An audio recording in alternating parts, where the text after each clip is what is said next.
Hello everyone, my name is Nika in Newcity and I'm your YouTube manager.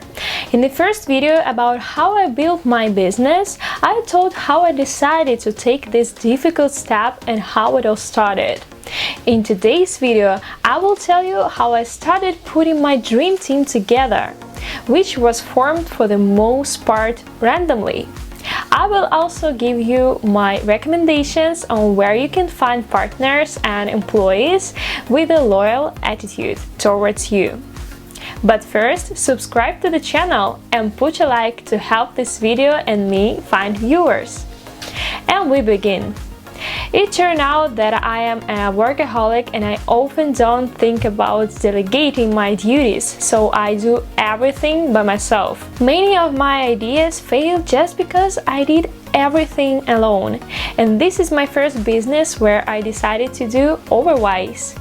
When I started to think over the idea, I often went to my boyfriend's work, where I could have a nice meal, work and chat with various interesting people.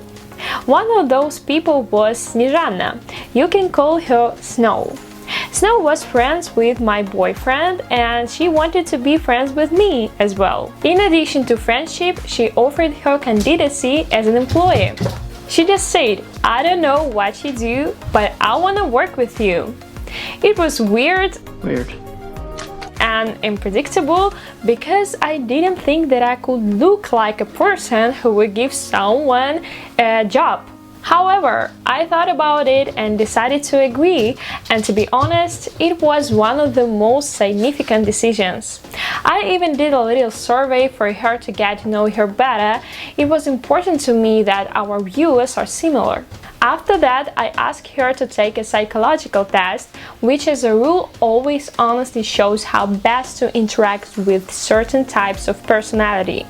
Plus, it was important to them. My second employee in the team turned out to be my friend. We were friends even before I decided to open my own business, and I knew that he was very talented.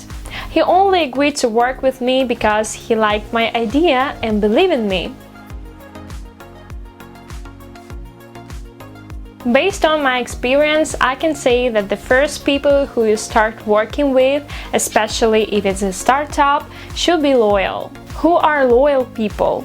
People who will be lenient on your mistakes, and there can be many of them at the initial stage. They also should trust you and have similar interests, and which of your friends fit this criteria?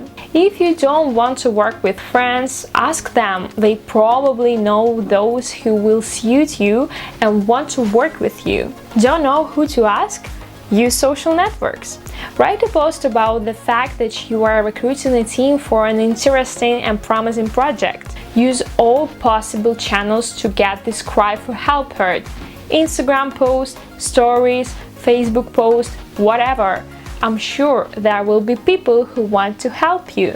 In order to find an employee for remote work, you can use Indeed, Upwork, LinkedIn. I still think that this is not the best option for the very beginning of team formation, but nevertheless, it has a place to be. How to determine which person is right for you? It's up to you to decide. Maybe it's important for you that the person is at home and doesn't communicate with anyone, or vice versa, should your employee be an outgoing person? To find a good employee, it is better to draw a complete picture of him, the so-called portrait of an ideal accountant, assistant, and so on. In the next videos, I will finally talk about the problems that we started to face. Subscribe so you don't miss it. It was Nika in Newcity. Bye!